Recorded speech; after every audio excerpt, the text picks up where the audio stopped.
સદગુરુ સ્વરૂપાનંદ સ્વામીને મહારાજે પૂછ્યું, તમને ગોલોકમાં મોકલીએ તો? ત્યારે તેમણે કહ્યું, इस खड्डे में तो पड़े ही है। उत्पत्ति सर्ग। શ્રીજી મહારાજ સર્વોપરી છે તે સમજવા આપણે ઉત્પત્તિ સર્ગ જોઈએ.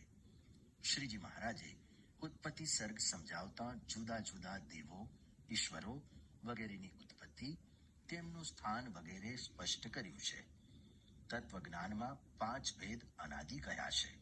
તેમાં જીવમાં 4 પ્રકારની યોનિ, ઉદ્દીપજ, જરાયુજ, અંડજ અને સ્વેદજમાં જન્મ લેતા જીવ માત્ર તથા દેવો આવી જાય. ઈશ્વર કોટીમાં વિરાટથી પ્રકૃતિ પુરુષ પર્યંત આવી જાય. માયા ભગવાનની શક્તિ કહી છે. માયા અક્ષર બ્રહ્મના પ્રકાશને વિશે લય પામે છે. નિષ્કુળાનંદ કાવ્ય પુરુષોત્તમ પ્રકાશ પ્રકરણ 10. શ્રીજી મહારાજ કહે છે, વેદ, પુરાણ, ઇતિહાસ ને સ્મૃતિઓ એ સર્વે શાસ્ત્રમાંથી અમે એ સિદ્ધાંત કર્યો છે જે જીવ, માયા, ઈશ્વર, બ્રહ્મ અને પરમેશ્વર એ સર્વે અનાદિ છે. અને માયા છે તે તો પૃથ્વીને ઠેકાણે છે, અને પૃથ્વીમાં રહ્યા જે બીજ તેને ઠેકાણે જીવ છે, અને ઈશ્વર તો મેઘને ઠેકાણે છે. તે પરમેશ્વરની ઈચ્છાએ કરીને પુરુષ રૂપ જે ઈશ્વર તેનો માયા સંગાથે સંબંધ થાય છે. ત્યારે જેમ મેઘના જળના સંબંધે કરીને પૃથ્વીમાં હતા જે બીજ તે સર્વે ઉગી આવે છે, તેમ અનાદિ કાળના જીવ હતા તે ઉદય થઈ આવે છે, પણ નવા જીવ નથી થતા. માટે જેમ ઈશ્વર અનાદિ છે તેમ માયા પણ અનાદિ છે, ને તે માયાને વિશે રહ્યા જે જીવ તે પણ અનાદિ છે. પણ એ જીવ પરમેશ્વરના અંશ નથી, તે તો અનાદિ જીવ જ છે. તે જીવ જ્યારે પરમેશ્વરને શરણે જાય ત્યારે ભગવાનની માયાને તરે ને નારદ સનકાદિકની પેઠે બ્રહ્મરૂપ થઈને ભગવાનના ધામમાં જાય છે ને ભગવાનનો પાર્ષદ થાય છે. એવી રીતે અમારો સિદ્ધાંત છે. વચનામૃત ગઢડા અંત્યનું 10. અને જ્યારે બ્રહ્માંડોનો પ્રલય થઈ જાય છે ત્યારે આ પ્રગટ ભગવાન છે તે જ એક રહે છે. અને પછી સૃષ્ટિ રચવાને સમય પણ પ્રકૃતિ પુરુષ દ્વારે કરીને અનંત કોટી બ્રહ્માંડોને એ જ ભગવાન ઉપજાવે છે. વચનામૃત ગઢડા પ્રથમનું 56. આ પ્રમાણે ઉત્પત્તિ અને પ્રલય તે ભગવાન સ્વામિનારાયણને આધીન છે. ત્યાં શ્રુતિ વાક્યનું પ્રમાણ છે, તદેક્ષત બહુશ્યામ પ્રજાયેતિ. છાંદોગ્યોપનિષદ 6ઠ્ઠો સ્કંદ 2જો અધ્યાય 3જો શ્લોક. ઉત્પત્તિ ક્રમ શ્રીજી મહારાજ આ રીતે સમજાવે છે. અક્ષરાતીત એવા જે પુરુષોત્તમ ભગવાન તે સૃષ્ટિ સમયને વિશે અક્ષર સામી દ્રષ્ટિ કરે છે ત્યારે તે અક્ષરમાંથી પુરુષ પ્રગટ થઈ આવે છે. પછી તે પુરુષોત્તમ જે તે અક્ષરમાં પ્રવેશ કરીને પુરુષને વિશે પ્રવેશ કરે છે ને પુરુષ રૂપે થઈને પ્રકૃતિને પ્રેરે છે. એવી રીતે જેમ જેમ પુરુષોત્તમનો પ્રવેશ થતો ગયો તેમ તેમ સૃષ્ટિની પ્રવૃત્તિ થઈ, અને પછી તે પ્રકૃતિ પુરુષ થકી પ્રધાન પુરુષ થયા, અને તે પ્રધાન પુરુષ થકી મહતત્વ થયું, અને તે મહતત્વ થકી 3 પ્રકારનો અહંકાર થયો, ને અહંકારથી ભૂત, વિષય, ઇન્દ્રિયો ને અંતઃકરણ અને દેવતા તે થયા, ને તે થકી વિરાટ પુરુષ થયા, ને તેના નાભી કમળમાંથી બ્રહ્મા થયા, ને તે બ્રહ્મા થકી મરીચ્યાદિક પ્રજાપતિ થયા, ને તે થકી કશ્યપ પ્રજાપતિ થયા, ને તે થકી ઇન્દ્રાદિક દેવતા થયા, ને દૈત્ય થયા, ને સ્થાવર જંગમ સર્વ સૃષ્ટિ થઈ. વચનામૃત ગઢડા પ્રથમનું 41.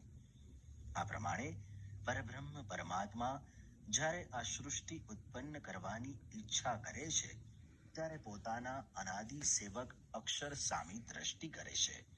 અક્ષર પોતાના સ્વામી જે પરબ્રહ્મ પુરુષોત્તમ તેમની ઈચ્છા જાણીને પુરુષ એટલે કે અક્ષર મુક્ત પુરુષ સામે દ્રષ્ટિ કરી તેને પુરુષોત્તમના સંકલ્પની જાણ કરી તેને ઉત્પત્તિ માટે પ્રેરે છે.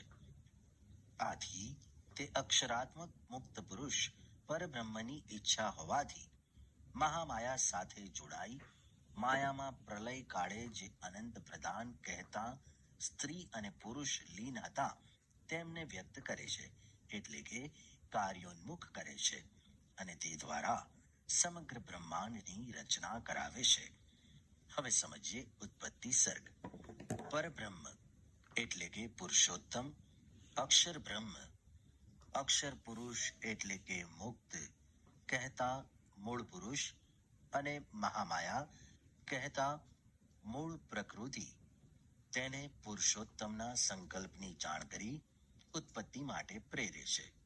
અક્ષરાત્મક મુક્ત પુરુષ પરબ્રહ્મની ઈચ્છા જાણી મહામાયા સાથે જોડાઈ માયામાં પ્રલય કાળે જે અનંત પ્રધાન પુરુષના જોડલા હતા તેમને વ્યક્ત કરે છે, એટલે કે કાર્યોન્મુખ કરે છે, જેમાંથી મહતત્વ કહેતા ચિત્તની ઉત્પત્તિ થાય છે.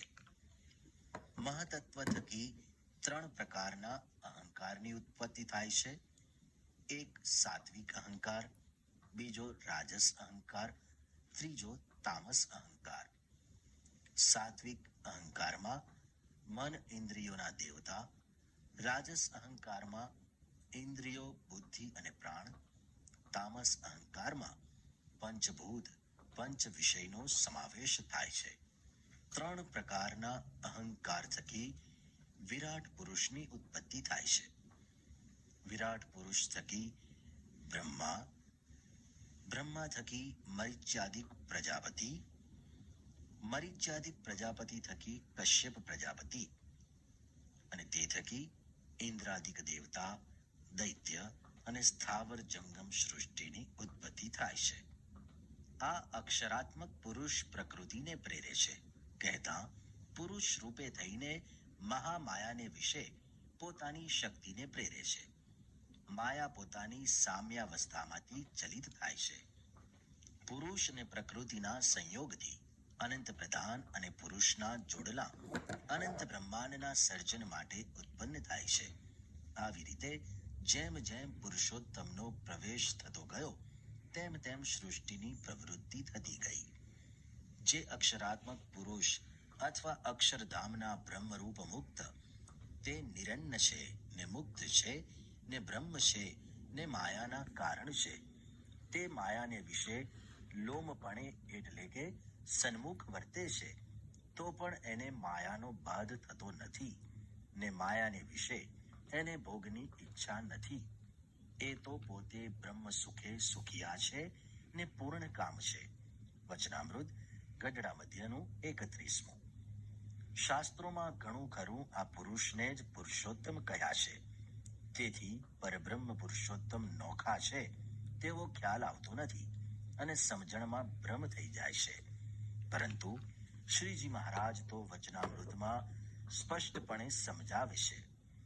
જેમ આ જીવને વિશે ને વૈરાજ પુરુષ ઈશ્વરને વિશે ભેદ છે અને વળી જેમ ઈશ્વરને વિશે ને પુરુષને વિશે ભેદ છે તેમ પુરુષ ને પુરુષોત્તમ એવા જે વાસુદેવ ભગવાન તેને વિશે એવો ઘણો ભેદ છે ને પુરુષોત્તમ વાસુદેવ તો સર્વના સ્વામી છે અને એવા અક્ષરાત્મક પુરુષ ઘણાક છે.